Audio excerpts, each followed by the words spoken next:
My name is William Hinkeybein. I'm with American Beverage Marketers. These are our friends, advocates, and brand ambassadors around the world. We've all gathered here in Louisville, Kentucky, where our headquarters is, to see our plant, to see our process, to see our fruit and how we make our products. And we're going to several bars and restaurants and hitting a couple of bourbon distilleries this week. This is an esteemed group, and I am so proud to know you guys and have all of this group together.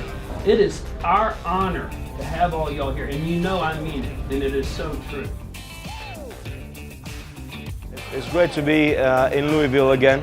It's an amazing city, and just to see where they make Real is just amazing. And to see all these mixologies and all these people that work in the industry, and especially when people see the factory of Real for the first time, and when they speak with Bill, with Zelda, with everyone, and to see their faces of going like, wow, that is amazing product. The amount of detail that goes into every single bottle is just unbelievable. I think ABM has definitely trailblazed the non-alcoholic segment of our industry. They're actually very curious about our thoughts on all of their brands. How do they work? What is wrong with them? Do we need to fix something? And they genuinely listen, and then there's effort on their part to rectify and fix those things. Bartenders can be very vocal, very critical about certain things. So it's always good to listen to what we have to say, because at the end of the day, we're on the front line actually making drinks for customers. They ask us about what could be the next flavor, what we think about that, what we think that the people needs. As you know, Real is very concentrated. In one drink, you might just use 1/4 of an ounce or 1/2 of an ounce. They're always looking to take one step further into the future to ensure that they are offering the bartenders exactly what they need to create a cocktail that is up to the current trends. You're getting this fresh flavor because what Real is doing is they're capturing those flavors when they're the ripest, when they're perfect, and they're stabilizing them so that you're going to get that consistency year-round, allowing me to be creative no matter if it's the winter time or the summertime. It's whatever I want to do to be creative, to make a cocktail, and that's what Real is great about, is making sure that I can do what I want to do and always have a consistent product. Real is so universal. So you can do fast service, you can do mixology, you can even top up your ice cream with it. So it's just so versatile. The Real is really cool product as released, because before we never had anything like that. They're really using this model that I call liquid to lips, and allowing the flavors and the wonderful drinks that a lot of us create to really begin to influence the community, the bartending community, the bartenders, the mixologists. I always ask for extra products, because it's very important that, okay, I use it, and then somebody say, oh, where I can get that? And as you know, they're very good. So when you try once, you want it back. You don't want to go back.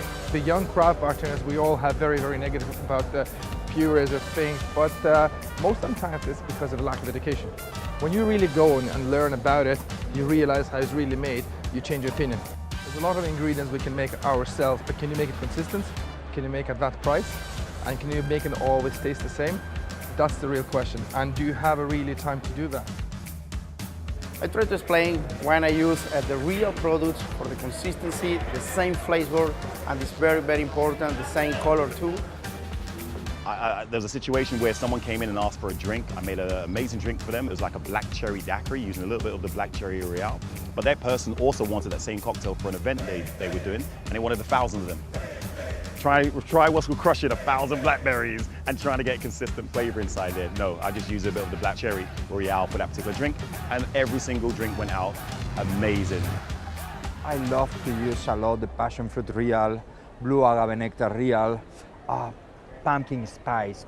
Pumpkin spice is my secret weapon. Nobody knows how to use pumpkin in cocktails, and I love that flavor, and I start pushing on that.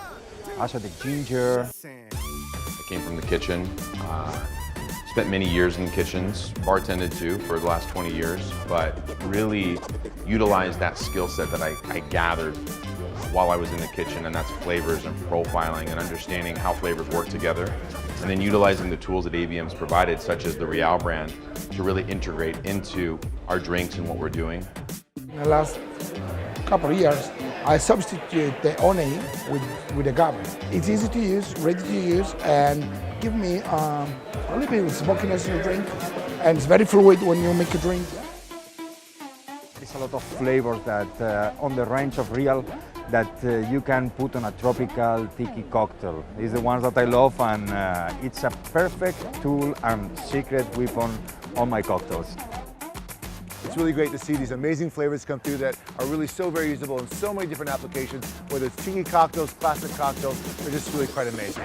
It is clear to me now, after traveling the facility and meeting the people that work there, I know that it is far and above any other competitor that is out there. I want to be sure that I get the ripest mangoes because I want to be sure that all those flavor components come out. I don't want those green notes because they don't lend themselves to making a good cocktail at all. For beer cocktails, I like to do almost 2 ounces. Like 2 ounces of peach and a Bud Light. Makes Bud Light taste great. Check out this room of all of the fantastic faces from the community of mixology from around the world. Everyone with the same passion of making cocktails. No, I really like what ABM put a lot of effort to contact bartenders, and I say just to pick some key personalities like Daniel de la Folla, Ian Brent, and George Rader in different categories in the world to showcase their product and abilities is really, really cool. Everyone from the company, from Hong Kong to Caribbean or Northern Europe, are incredibly amazing.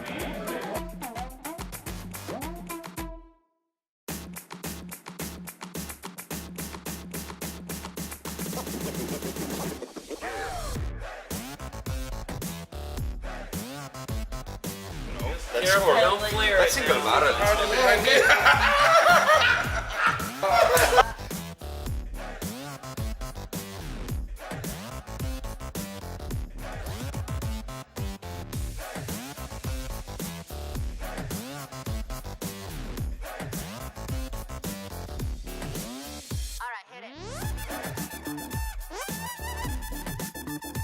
Go, baby! Go, baby! Go, baby! Go! Where's that great horse?